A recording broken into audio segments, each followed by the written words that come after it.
Yes, I'm back.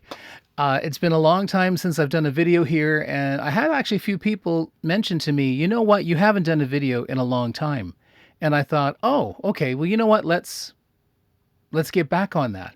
I've been missing connecting with you and talking about records. And so for my first video back, I thought I'd start with something pretty simple. And what I was thinking of doing was sharing with you my top 10 albums for the fall. We're in a new season now. We're seeing the leaves fall. Why not have your music that you're playing on your turntables match that mood? So here are my top 10 favorite albums that I like to listen to in the fall. Number 10. This is no surprise probably to anyone. This is probably on everyone's list of favorite fall albums, but it just sits right. And with specifically the song Harvest, and just there's such beautiful tracks on this record that it's worth having in your collection if you don't have it. Mine, of course, is the remaster repressing, which I quite love, and the artwork is fabulous.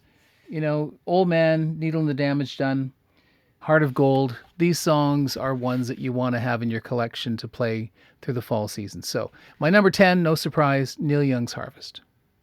Number 9. I would have picked any of Nick Drake's work to pick as a song for fall. For some reason, the colors of his acoustic guitars, the songs, the mood, always feels like fall to me. But Five Leaves Left, obviously, with the title, makes a whole lot of sense. I was lucky to get this box set, which I still have not opened up yet, but I know how great it sounds. I have all of these, and I'm just really happy with that series. They did a really nice job. Sorry about the reflection there.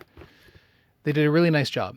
Again, if you don't have this record, I highly recommend you picking up, in fact, all of the solo Nick Drake albums. They will get you through fall for sure. So, number 9, Nick Drake. Number 8, is there any surprise that there would be a Nat King Cole album on the list? Well, obviously, I think most of you know how much I love Nat. But Love Is the Thing, the orchestral colors here, Mr. Gordon Jenkins did such a beautiful job of orchestrating.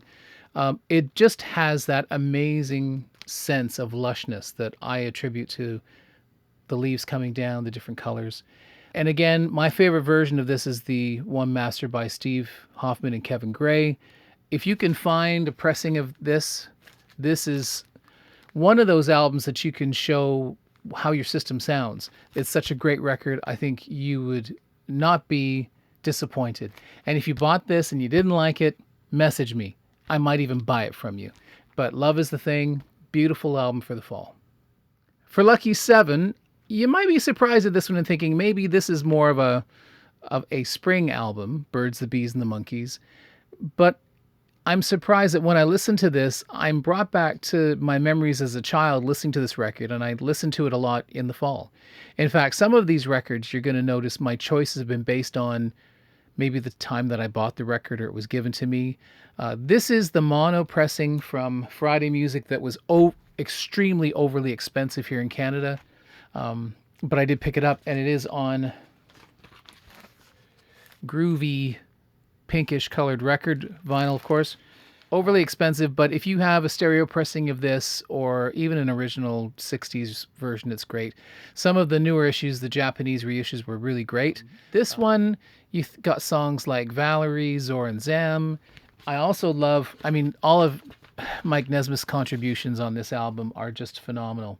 And I love, of course, Magnolia Sims. That's got such a great vibe to it. And Tapioca Tundra, Dream World. Dream World is probably like the greatest performance of Davy Jones to start the whole record off. Just beautiful. So anyway, and Zor and Zam, nice way to end it. That feels apocalyptic. Also feels very like fall. So again, recapping, number 7, The Birds, the Bees, and the Monkeys. Mono or stereo. One of my favorite producers, of course, would be T-Bone Burnett. The work that he's done to draw the best out of musicians, as well as to create these great tones, lush, natural, beautiful folk music. I just love the way he approaches producing a record. One of my favorite artists, one of my favorite singers of all time, the great Elvis Costello. King of America, if you do not have this in your collection, is a must. And I highly recommend if you can find an original UK pressing or an F-beat pressing, that would be my recommendation to you. This happens to be a German one. Oh, no. Yeah. This is a German pressing, which is almost as good as the UK. There's such an amazing assortment of songs and performances. Again, the vibe on the record the sounds, the colors. To me, this just screams fall. So if you don't have this one, please, I recommend you pick it up. So this is number 6, right? Number 6, Elvis Costello, King of America. Number 5, I'd been a Beatles fan a little over a year when this album came out. And I have to tell you, it was released on September 26th, the fall of 1974, brings back so many memories for me as a kid. And fantastic. I love, this is probably one of my favorite John Lennon solo albums. And there's so much to it. I love the string arrangements. I love the playing on this record.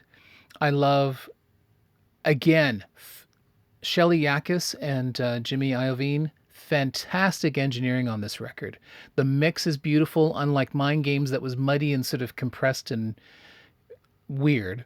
This is just probably the most audiophile type record that John ever did. And I'm actually just in the midst of doing a live show on my music channel where I actually perform the album by myself on my own with my looper and my guitars and all. So that's what you see around you, some of the stuff from Mind Games, from Walls and Bridges.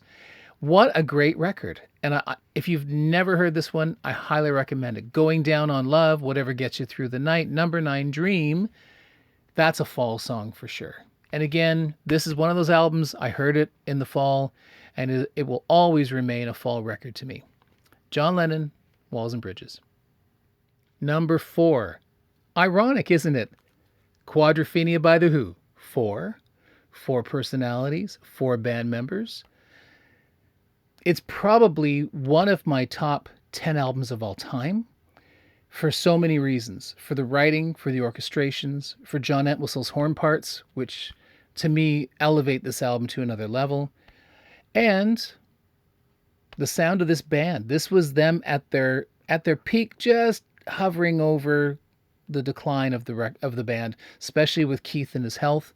He was still hanging in there, and his drums on this record sound phenomenal.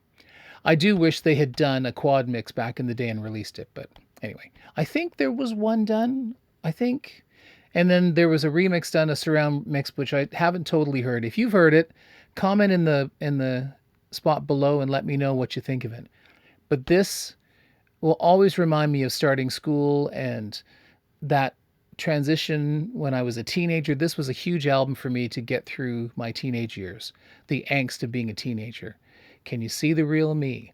There were so many themes here that I related to as an adolescent. And I don't think Pete Townsend realized how much of an impact it had on teenage boys at the time, and how it was an album that got you through it. And this one certainly was.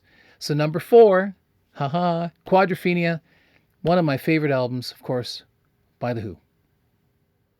Number 3, what collection would not be complete without this beautiful record? XTC have been one of my favorite bands since, again, I was a teen. And when this album came out, it changed everything for me. My first album that I bought of XTC's was, of course, Drums and Wires, which had the great hit, Making Plans for Nigel. This one I bought before any singles were released. I think Senses Working Overtime was just coming out, but I was a fan at this point, and this was, I want to say 82. Please correct me if I'm wrong. I think it's 82. And you can tell this is my original Canadian copy that I bought back on pretty close to release day. And it is such a beautiful record. If you think of the sounds of fall, of acoustic guitars, 12-string Rickenbackers, Jason and the Argonauts, No Thugs in Our House, Senses Working Overtime. That's a great fall single for sure. Fly on the Wall, English Roundabout. All of these songs, all of a sudden, that opening guitar line, which I love to play on my Rickenbacker, it just to me screams fall. So this is one of those, if you do not have this in your collection, stop right now and go and get it. And actually, something I will mention too, the new reissue that has been done thanks to Andy Partridge and Ape Music, I believe, or Ape Records, that trumps not only this great sounding Canadian pressing, but it also trumps the original UK pressing. And I will talk more about that in a future video. So this is number 3, A divine, beautifully inspired record, English Settlement by XTC. You knew it was coming. Number 2, Beatles for Sale. First of all, look at this cover. If that doesn't scream fall to you, I don't know what does. And I guess I could have picked the early Beatles because this is the image they used for that record, but no, this is awesome. This is always talked about in Beatles circles as, look how tired the gents look. They've been through Beatlemania. They've been through the harshness of touring, and they were trying to record a second album in this great year, the first one being the wonderful Hard Day's Night. So there is a somewhat tired feeling on this record, but there's a strident feeling in songs like No Reply, I'm a Loser, Babies in Black. It was never my favorite Beatles album until my sister, well, let me rephrase this. It wasn't my favorite album until my sister got this for me. She went to England and picked up a pressing of this and A Hard Day's Night.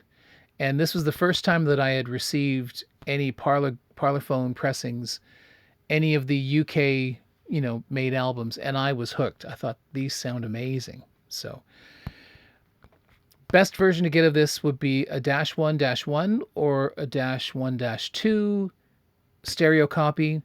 That has what we call the magic in it. It sounds holographic, 3D images, and maybe one day, if I'm able to play clips, I will do that as a separate video as well. But no surprise, what better way to celebrate fall than looking at this cover and listening to Beatles for Sale by the Beatles. Okay, so I bet you're dying to know which one is number 1. And you're probably thinking, well, he's covered Beatles.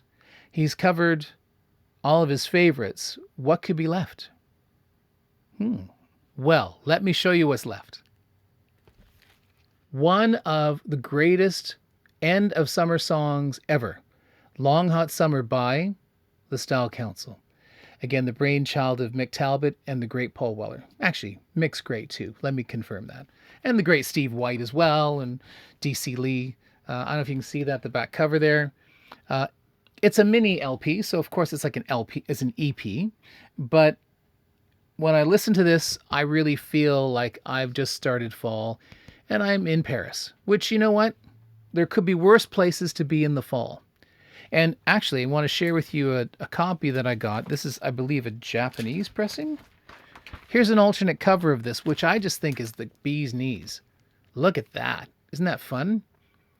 With the Poppies, you'd think it'd be like a summer album, but no, Long Hot Summer just passed me by. No. So the other picture suits better, but isn't that cool? I love that. Love that photograph. So number 1 on my list of favorite fall albums, or in this case, mini albums, would be Introducing the Style Council by the Style Council. And there you have it. Those are my top 10 albums for fall. I hope you enjoyed the video, and it's nice to be back doing some content again. I would love to know what your top 10 albums are for fall. Did I miss some that you think, how could you miss this one, Chris? Or did you think, oh, I really agree with you on every single album. I agree. I think they're all perfect for fall. And wouldn't it be nice to get a huge playlist of albums together? Because, fall is a beautiful season, but we don't want to miss it. So it's always good to have that turntable spinning so we can enjoy music and enjoy the season. So I wish you all a happy fall, and I look forward to seeing you again. I have so many plans for videos, and I don't want to go into them right now because I'm just so excited, but we've got lots of ideas for content. And one in particular would, of course, being a comparison of the stereo mixes on the new 1962 to 66 set, as I did with Revolver. And that's going to be a longer form video. But I want to do some short ones like this just to sort of get you interested and get chatting about things and just reconnecting with you. So folks, it's nice to be back. Thank you for watching again. If you have not liked and subscribed, please do so. That helps me a lot. And if it grows the channel, then I will do more videos. It's just a pleasure to be here again. And thank you again for all of your likes and your encouragement. Thank you for those who messaged me and said, Chris, we're really missing your videos. I wish you'd come back. Well, I'm back. So if you don't have these 10 records, go and get them right now. Order them on Amazon. Go to your local record store. Go get them. and we'll see you for the next video. So until then, keep spinning, my friends. See you soon.